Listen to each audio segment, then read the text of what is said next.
أم حسبتم أن تدخلوا الجنة ولما يأتكم مثل الذين خلوا من قبلكم مستهم البأساء والضراء وزلزلوا حتى يقول الرسول والذين آمنوا معه متى نصر الله ألا إن نصر الله قريب. رب کریم فرمائی تاسو دا خیال کوئ دا یقین ساتئ چې تاسو به جنت ته داخل شئ او په تاسو باندې به هغه شان تکالیف را نشي چې څنګه تکالیف په مخکینی خلکو باندې راغلیو هغې ته تکالیف ورسېده سختی پې راغه تر دې پورې چې بلکل یې داسې رانچوړي که او دا حال په هغې باندې راغه چې هغې خپل انبیاو ته ووې وی د الله مدد به کله راځي تر دې پورې چې انبیاو تم دومره زیات تکالیف ورسېده چې انبیام الله ته متوجه شو چې الله مدد راولې ستا مدد به کله راځي. نو الله تبارک وتعالی ورته فرمایي ډېر نږدې دی زما نصرت زما مدد هغه به تاسو له راشي. په دنیا کې په هر چا باندې قسمه قسمه تکالیف او مصیبتونه راځي. بعضې داسې تکالیف راځي چې په انسان باندې فردن راځي د هر یو سړي بل تکلیفي بل مصیبتي بل پریشانی وي خو مخکینی قومونه امتونه داسې تیر شوي دي چې په هغې باندې هغه عذابونه راغلي دي چې کم مجموعي عذابونه ټول امت به هلاک شو ټول قوم به هلاک شو څوک به هوا کې یو بل سره ټکراو شو به لګېده په چا به د کاڼو باران شو په چا به ځمکه الټه شوه چا نه به بیزوګان جوړ شو نو قسمه مختلف عذابونه په هغه قوم باندې راغلي دي خو زمونږ قوم ته نبی کریم صلی الله علیه و آله وسلم دعا کړې ده په مونږ باندې په مجموعي عذاب نه راځي. هر یو کس چې کله پیدا شوی دی نو د هغه په خاوره کې په خټه کې خامخا غم وي. کله چې حضرت آدم علیه السلام پیدا کېده نو یو کم څلوېښت ورځې د هغه په خاوره په خټه باندې د رحمت بارانونه راورېده. یو ورځ داسې وه چې په هغه باندې د غم باران راورېده نو معلومیږي دا چې هر چا سره څه ناڅه غم څه ناڅه مصیبت خامخا وي. مخکینی قومونو باندې به چې کله تکالیف راغه انبیاو ته به یې ووې چې ای د الله رسوله تو خو مونږ به غالبه یو مونږ به فتح حاصلو نو کله به د رب مدد راځي ځکه دا کم غیر خلق دي دي خو په مونږ باندې سر و خپې یو کړي دي دومره تکالیف یې راله راکړل. نو انبیا به الله ته متوجه شو الله تبارک وتعالی نه به سوال وکړو رب کریم به مدد او نصرت راولېږلو نو هغې سره به الله هغې ښه کړل د هغې نه به هغه تکالیف لرې که چې کم مخالف خلق به هغې به الله هلاک کړل. خو ناامیدي نه ده پکار بعضې خلک ناامیده شي زه مصیبت راشي مونږ په خپل هم ډېر داسې خلک کتلی دي چې هغې باندې لږ غم زیات شي نو هغې وایي بس دی خدای زه کتلی یم العیاذ بالله الله بس هم په ما تکالیف راولي او بیا د خولې نه ډېر عجیبه الفاظ وکاږي. مخکې ورځ یو ملګري خبره کوله هغه وایي وی مونږ یو ځای ته لاړو وی مونږ ته اطلاع ملو شو وی یو زوی راغو وی زما پلار د قرآن بې ادبي کړې ده. څنګه یې کړې ده وی روژه وه وی مور مې ورته وی چې بس که د الله بنده خدای ته وګوره قرآن ته وګوره دا خوله دې بنده که سپکې سپورې راته مه وایه نو وی هغه راته وی خدای ته خو دې نه رسم وی قرآن ته دې رسم وی قرآن یې راواغېستو قرآن یې دې ځمکې له راوویشتو هغه سړی. نو دا بیا د انسان حلی چې بیا دې حده پورې راوغورځېږي چې د الله د رسول او د رب د کلام هم ادب او تقدس نه ساتي. روایت کې راځي وی کله یو سړی په تکلیف کې مبتلا وي او وی الله رحم دته متوجه شي چې رحم راځي نو دی ناامیدي شروع کړي او د خولې نه د ناامیدۍ الفاظ شروع کړي نو الله تعالی د دې بنده دې حال ته وګوري بنده وی زما نصرت مدد ستا ډېر نږدې و خو وی تا داسې حالت وکړو هغه مدد ته د رب کریم لاړ شي. یو ځل هرقل بادشاه ابو سفیان نه تپوس کوي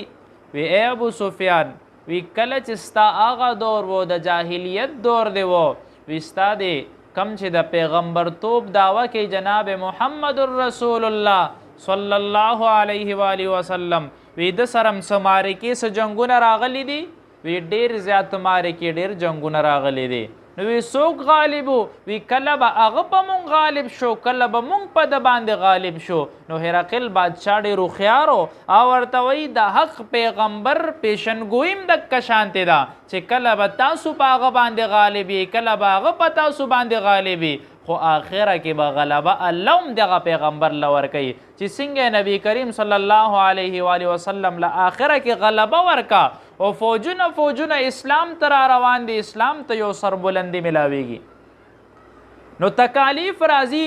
همیشه په انسان باندې غم او تکلیفونه نه وي خو په دې وخت کې ناامیدي نه ده پکار حاجی امداد الله مهاجر مکی رحمه الله یو ځل په یو مجلس کې د تکالیف د بیماری ذکر وکړو چې یاره دې سره د الله رحمت نازلیږي د انسان درجات بلندیږي ګناهونه معاف کیږي نو چې کله خبره ختمه کوي یو کس وله پرچه ورکوي حضرت وی زه ډېر زیات بیمار یم او زما د بیماری دعا وکړه چې الله رانه دا لرېږي نو هغې چې پرچه واخېسته نو خلکو وی چې دی به اوس څه وایي او وی الله وی ستا رحمتونه خو ډېر زیات دي او ستا په مونږ باندې احسانات هم ډېر زیات دي او وی چې کم احسان کم رحمتونه په مونږ باندې په دې بیماری د وجې نه راورې الله دا ستا داسې رحمت دی چې دې ته مونږ د ټینګې نه یو رب کریم هغه رحمت را باندې هم داسې راوورې او چې کله په انسان باندې څه تکالیف راشي نو د انسان د بخنې آخرت کې یو څو درجې دي یو درجه یې دا ده چې بعضې انسانان به الله په خپل رحم اسې وبخي یو معمولی عمل به خوښ شي رب کریم به دا سړی وبخي دویمه درجه د بخښنې دا د یو سړی به وي هغه به څه اعمال لاسې کړي نیک اعمال به یې کړي وي خپل اعمالو په موازنه باندې به الله تعالی هغه وبخي او بل دریم کس به داسې وي چې هغې به خپل نفس سره جهاد کړی وي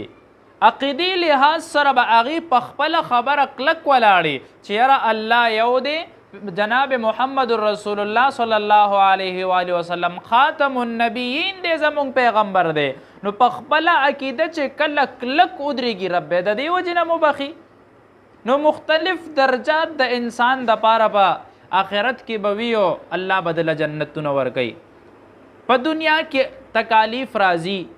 حدیث کې راځي وي ټولو کې زیات تکالیف په انبیاو راغلی وي او بیا چې نور تکالیف راځي چې کم خلق انبیاو ته نږدې وي د هغې عمل ته نږدې وي د هغې سنتو ته نږدې په هغې باندې به راځي بعضې وخت کې به یو سړی راپاسي د بل سړي به مخالفت کوي د دیندارۍ د وجې نه دا هم په دې کې راځي بعضې وخت کې به یو امام په مسجد کې درس و تدریس کې څوک به راپاسي هغه به د مخالف شي بعضې وخت کې به څوک مدرسه چلی خلک به راپاسي د هغې مخالفت به شروع کی نو دا د حقانیت دلیل دی او ټولو کې لوی تکلیف په انبیاو کې په نبی کریم صلی الله علیه و آله وسلم راغلی دی که تاسو لږ تاریخ ته وګورئ لږ سوچ وکئ په یو سړي باندې ټولو کې خپل آبایي وطن ډېر زیات ګراني چې سړی چرته پیدا شوی وي چرته لوی شوی وي چرته کاروبار وي چرته کور وي نو د دې سړي د دې ځای نه ډېر کم زړه کېږي چې زه لاړ شم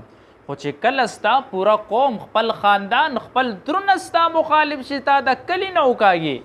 نو سړي ته به څومره تکلیف کېږي نو نبی کریم صلی الله علیه و آله وسلم چې د مکې مکرمې نه ځي شاته ګوري وی ډېره زیاته مې خوښه یې خو وی کاشکه د خپل قوم نه وی ویستې ما به آخره پورې وخت په دې مکه مکرمه کې تیر کړو د دې نه پس ته چې لږ وګورې که بیا چرته جنګونه کېږي خپل لور ام کلثوم رضی الله تعالی عنها هغه بیماری په حالت کې ده د مرګ په حالت کې پرته ده حضرت عثمان بن عفان رضی الله تعالی عنه ته وایي چې ته زما د لور تیمرداري وکړه زما د لور بیمار پرسي وکړه هغې ته ودرېږئ سارشه الله به تعالی د بدریینو ثواب درکوي هغه دا دی لګیا دی هلته د اسلام د بلندۍ دپاره جنګېږي کله چې واپس راځي نبی کریم صلی الله علیه و آله وسلم په لور باندې خاورې اړولی شوې وې صحابه کرام ورته وي حضرت واپس به یې کلو کوي نه یو ځل هم پې خاورې اړولی دي صحابه تې ځي فاطمه رضی الله تعالی عنها نبی کریم صلی الله علیه و آله وسلم هلته کیني د سترګو مبارکو نه اوښکې ځي فاطمه رضی الله تعالی عنها وړه ده خپل رومال راخلي او کپړه و په هغې وله سترګې پاکوي دا یې ولې کړی دي پاتې کېدی نه شو دلته هغې خو ورته وي چې څه غواړې دله درکو چې څه دې پکار یا دله درکو د دې نه پس ته که وګورې غاښونه مبارکې شهید شوي دي ولې تکالیف پرې راغلی دی چې اسلام ته سربلندي میلو شي دې نه پس ته چې وګورې چې کله طایف ته ځي طایف کې هغې څه غوبل راغستی دی کله یې په کاڼ ولي کله وایي مجنون دی کله ورپسې ماشومان کوي نبی کریم صلی الله علیه و وسلم باندې وینې راماتې دي خو بیا هم هغه د امت د سربلندۍ دپاره د اسلام د سربلندۍ دپاره هغه په هغه میدان کې ودرېږي چېرې که ماته تکلیف رسي خو خیر دی بعد کې به زما قوم ته نرمي وي بعض کې به زما قوم باندې هغه سختي نه وي سختي به یې معاف شي او نن سبا قوم څه کوي لږ تکلیف پې راشي د خدای نه بیزاره شي لږ مصیبت پې راشي د الله نافرمانیانې نورې زیاتې شروع کړي دا خو اسلام نه دی اسلام وایي دی ته چې پتا تکلیف راځي ته مدد د الله نه غواړه او الله تبارک وتعالی ته ودرېږه د بل چا لاس ته مه ودرېږه یو بزرګو الله به هغه له روزانه روټۍ ورکوله کله چې هغه روټۍ پې بنده شو 3 ورځې بیا الله روټۍ بنده کا لاړو د چادر ته ودرېږو دروازې ورته وواله چې روټۍ را هغې وله 3 روټۍ ورکړي چې په لاره کې راتله نو سپی ورته مخې ته راغو هغه سپي غپار کول ډېر اوږې و دی به یې کله د جامو نه راښکودوي خوري مې د یو روټۍ ورویشته هغه وخوړه چې هغه روټۍ ختمه که بیا ورپسې شو چې بیا کله وخوره بیا ورپسې شو نو چغې چې کله شروع کې هغه دی ورته وی یره وي ته ډېر زیات ظالم یې وي یو روټۍ دې م راته پرې نه خواه وي ظالم خو تی وي ټول عمر دله رب در کړی دی وي په کار دی د هغه شکر دی ادا کړی وی وي 3 ورځې در باندې بنده که د هغه در دې پرې خو بل در ته لاړې نن دا زمونږ حال دی د الله درم پرېښی دی پریشاني زمونږ په سر باندې ولاړه ده د پریشانۍ څو قسمونه دي کله به در سره زوی رواني کله به در سره ښځه روانه وي کله به در سره رور رواني کله به در سره پلار روان وي اوس وختي یو بابا راغلی د هلکان ناستو هغه بابا د بچو نه فریاد کولو وی بچي مې د کور وکاږي وي کور ځمکه م زما ده جوړ کړی م ما دی وی راته وایي اوزه خپل کار کوه وی که زه ورته سویم وي تشدد را باندې کوي وهي مې لکه دا بیا په انسان باندې تکالیف راشي ولې موږ د رب نه تښتېدلي یو موږ قرآن پرېښی دی موږ د پیغمبر طریقې پرېښې دي د هغیارو طریقو کې موږ ټول عمر ځان ستړی کو څه فایده راته میلو نه شوه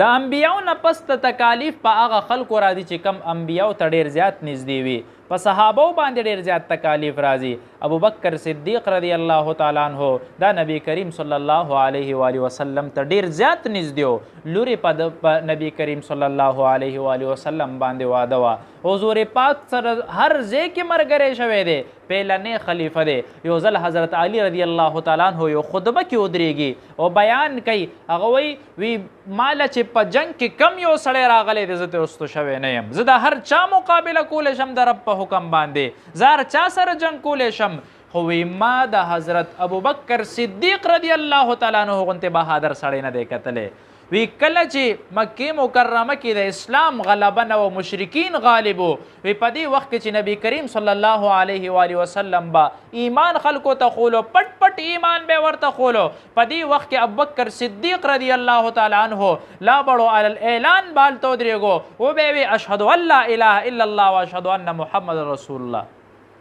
چې څنګه به دا وي وي هغې به پرې راباندې کوي دومره به یې پرې راباندې که وي چې چا به په لرګو والو چا به په سوکانو والو وینې به پرې راماتې وي وي هغه به بیا هم دا ناره لګوله چې تاسو دا سړی دې دپاره ناخوښه دی دا سړی هم ځکه ناخوښه دی چې دی تاسو ته وایي د یو الله عبادت وکوئ یو الله ته سجده وکړي تاسو مشرکان وي د هغه غوندې بهادر ما نه دی کتلی وي دا داسې وخت و چې خلک به په دې وخت کې تښتېده او وی دلته ابوبکر صدیق صاحب یوازې ولاړ دی تر دې پورې چې بېهوشه شو راپرېوتو قوم یې پاڅېدو قوم وی که ابوبکر صدیق باندې سو شو رضی الله تعالی عنه باندې نو وی مونږ به تاسو سره وګورو قریشو سردار ته وی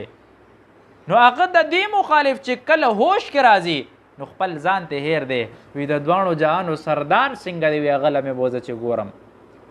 د دې په دور کې د روم سلطنت سره یو جنګ کیږي په دې وخت کې ابو عبیده بن جراح رضی الله تعالی عنہ دا لیډر او سپاسالارو د خپل طرف نه یو نگران مقرر کړی دی چې خالد ابن ولید رضی الله تعالی عنہ نو چې کله د رومیانو د عیسایانو سره جنگ کېده نو په دې دوران کې هغې 80,000 کسانو 80,000 کسان دا د اسلام قوت دی. ګورئ خالد بن ولید رضی الله تعالی عنہ چې کله د معرکې له تیارې کوي نو 80 کسان د دې نه منتخب که په دې کې یو صحابي دی حضرت سهل رضی الله تعالی عنہ 80,000 په مقابله کې 80 کسان منتخب که. دا ولې دا د اسلام قوتو د هغې سینې ته دا کلمه کوشوې وه د هغې سینې ته د اسلام قوت کوشوې و. هغې وی که ټوله دنیا یو طرف ته شي زمونږ قرآن زمونږ پیغمبر په دنیا باندې غالب دی دا غالبه به وي. زمونږ زړه ته دا خبره کوشوې نه ده. مونږ باندې لږ پریشانی راشي نو بیا د اسلام نم پې وروړو. مونږ باندې لږ مصیبت راشي د خولې نه هغه اول فول بکواسات کو هغه الفاظ وایو چې هغه انسان په اورېدو باندې شرمېږي. ګورې داسې الفاظ مونږ وایو. نو خالد بن ولید صاحب ورته وی د یو کس په سر باندې 1000 کسان دي. جنگ داسې کیږي چې 80,000 له شکست ورکوي. 10 صحابه کرام شهیدان کیږي 15 به هغې کې قیدیان کیږي او نور هغې کې څومره کوتره ماریو که په زرګوی پکې مردار کو نور ته وتښتېده. حضرت سهل رضی الله تعالی عنہ په دې وخت کې ناست دی زخمی شوی دی داسې زخمی چې د مرګ په حالت کې پروت دی. نو کله اوبه یې کول یو صحابي وایي چې ما آواز واورېده اوبه مې وله راوړې وی چې څنګه خولې له هغه اوبه وړې وی بل صحابي آواز وکړو چې اوبه وی ده وی اغل اول ورکه د مرګ حالت دی. بیا چې کله دې دا وایي چې اوبه څکم بل صحابي وي اوبه خپلې شونډو نه یې لرې کې بل یې ورکې تر دې پورې په هغه ټولو باندې تېر شو چا اوبه ونه څکلې ټول شهیدان شو. نو د اسلام د تاریخ داسې اخوت هغې قایم کړی داسې رورولي قایم کړې ده په هغه تکلیف کې چې د دې مثل بل نشته. ګورې او موږ د بل مسلمان د خولې نه نوړی راشو کوو موږ وایي پرېږده چې بعضې وخت کې خو دا هم وایو وی ده ته زه دا سترګې ځکه راوکاږم چې زما نه مغلوبه شي زه پرې راوکاږم. دا زمونږ اسلام دی. هغې مسلمانان داسې رونه داسې بایچاره قایم کړی و چې تاریخ د هغې غوندې مثل نشي پیش کولی. بیا تکالیف په دې صحابو نه زیات په چا باندې نه دي راغلي. حضرت ابو هریره رضی الله تعالی عنہ ډېر نیازبین صحابي د نبی کریم صلی الله علیه و آله وسلم. ډېر شی احادیث د نبی کریم صلی الله علیه و آله وسلم نقل شوي دي. د وی یو ځل زه ناستمه وی د مسجد نبوي په دروازه کې کېناستم وی حضرت ابوبکر صدیق صاحب راغی ماته د قرآن یو آیات تپوس وکړو چې ماته د قرآن د آیات وښایه چې دا څنګه دی. وی غرض میس نو په قرآن آیات خو پوهېدم ما وی دی به راته ست وکړي زه به د سره کور ته لاړ شم یو نوړی ډوډۍ به وخورم. وی خېټې پورې مې کاڼي لګولې وی سینې مې داسې عجیبه جوش کولو چې سینه مې په دې ځمکه راښکه بار بار وی دومره زیات اوږې شوی وم. وی هغه را باندې څه غوږ ونه ګرولو مسله یې راته ویل روان شه زما په مقصد پوه نه شو. حضرت عمر صاحب راځي چې حضرت عمر رضی الله تعالی عنہ راغو هغه نه مې هم تپوس وکړو وی هغه هم داسې روان شو. وی ابوالقاسم راغو جناب محمد رسول الله صلی الله علیه و آله وسلم چې څنګه هغې راغه وی چې ما ته وکتو وی د دواړو جهانو سردار ډېر هوښیار انسان کشف والا انسان وی چې ما ته وکته راته وی راځه ابو هریره وی زه چې ورسره کور ته لاړم وی کور ته ننوته وی کور کې د پی وی یو پیاله پرته وه. وی کور والا نه تپوس کوي وی دا چا روړې ده وی دا چا هدیه راوړې ده. ما ته وی منډه که وی اصحاب صفه والا ته آواز وکړه. اصحاب صفه هغه صحابه چې هغې نه دلته چېرته رشتهدار و نه جیداد و به صرف سبق دپاره راغلي وو نور څوک پیژنګلوی نه وه. وی زه په لاره کې دا ویم کاس چې مالی ته یو څو ګوټه راکړی وی سبا پورې خو مې پې ژوند تېر کړی وی او بل کمزوز دې ټولو ته آواز کم نو ما ته به نبی کریم صلی الله علیه و آله وسلم وی ته ساقي الساقي قومه آخر وی چې کم سړی چا باندې څو خورس کي وي هغه به ټولو کې آخره کې خورس کي وی بیا خو به دا ټول دی ختم کي زه به بیا هم داسې پاتې شم. وی زما پړه کې دا خبرې وی وی ما ټولو ته آواز که ټول صحابه کرام راغه اصحاب صفې والا وی ما ته وی دا پیاله اوچته که پیاله مې چې اوچته که وی هغې له مې د خولې ته نږدې که وی یو به وخوړه وبه هسکله تر دې پورې چې هغه به چې سر په خپل اوچت کو نور او پکې نه راتله بل ته به مې ونیوه تر دې پورې چې ټول اصحاب صفه والا هغې نه وسکل. وی اخره کې نبی کریم صلی الله علیه و وسلم فرمایي وی ای ابو هریره یو زه پاتې شم یو ته پاتې شوې. وی ما ته نبی کریم صلی الله علیه و وسلم وی ته وسکا. وی ما وی لږ به ته وسکم لږ مې وسکل وی نور وسکا. وی لږ مې ته نور وسکل وی نور وسکه تر دې پورې وی چې د خولې پورې ډک شم نور مې نشو وسکلی. وی بیا رانه نبی کریم صلی الله علیه و وسلم واغېسته وی هغه مې وسکل. دا تکالیف په صحابو راغلی دي. وی په ما باندې به داسې حالت راغه ابو هریره صاحب وی چې صحابو به زما په سټ باندې خپې خوې هغې به وي که ده ته د مرګي مرض دی. په هر یو قوم کې دا شانته وي چې مرګي مرض راشي خلک نوې نوې تجربې کوي څوک ورته چپله نیسي څوک څه کوي. وي هلته به داسې و د مسجد نبوي په دروازه کې به زه پروت م د لوږې د وجې نه. وی سر به مې نه شو اوچتولی. وی صحابه کرامو به وي په ده مرګي راغلی ده. وی هلته کې عادت به دا و وی چې هغوی به په سټ باندې خپې خو چې دا مرګي ترې ختم شوي. ما ته به یې په سټ باندې خپې خوې صحابه کرامو. وی چې یاره ابو هریره باندې د مرګي جټکه راغلی ده. وی به د مرګي جټکه نه وه وی هغه به زه وږی یم په ما به لوږه راغلې وه. زما محترمو تکالیف د صحابه کرامو د انبیاو نه زیات په چا باندې نه دي راغلي چې لږ مصیبت در باندې راځي نو خیر دی په هغې باندې الله مه پرېږدی. الله ته متوجه کېږه. خلک نن سبا وظایف صرف دې دپاره غواړي چې یاره دنیا مې ښکلی شي. یاره قسمیه درته ویم تر نن روزه پورې څوک داسې راغلی نه دی مونږ له چې هغې راته دا ووایي یاره داسې بسي چې هغې سره زه الله ته نږدې شم. داسې څه اعمال به وي چې یاره زه وکم زه د پیغمبر سنت اپنو کم ځان کې راولم. داسې تر اوسه پورې څوک نه دی راغلی. څوک چې راځي یاره کور کې مې دا پریشاني ده زوی نه مې دا پریشاني ده کاروباري دا پریشاني مې ده یاره پلاني تر زوی مې ځان له بنګلې جایدادونه گاډي واخېسته زما نشته چې زم ځان له والم. دا سوچ زموږ جوړ شوی دی خو دا ولې نه میلاویږي ځکه چې مونږ الله پرېښی دی او هر څه چې کوي هغه رب کوي رب کریم ورکوي. الله تعالی فرمایي وی جنت به درته هله میلاویږي وی چې هغې غونتې تکالیف که در باندې رام نغه د هغې مثل غونتې به در باندې راشي نو بیا به تاسو ته جنت میلو شي او د زما مدد هر ټایم تاسو سره دی. خو که ناامیده شئ الله تبارک وتعالی فرمایي وی چې یو بنده ناامیده شي زما رحمت ده ته نږدې وي د ناامیدۍ د وجې نه هغه رحمت د ده نه زه لرې کم. نو الله نه ناامیده کېږئ ما. کم اعمال کوئ د الله رضا دپاره کوئ چې رب کریم ران راضي شي. واخر دعوانا ان الحمد لله رب العالمین.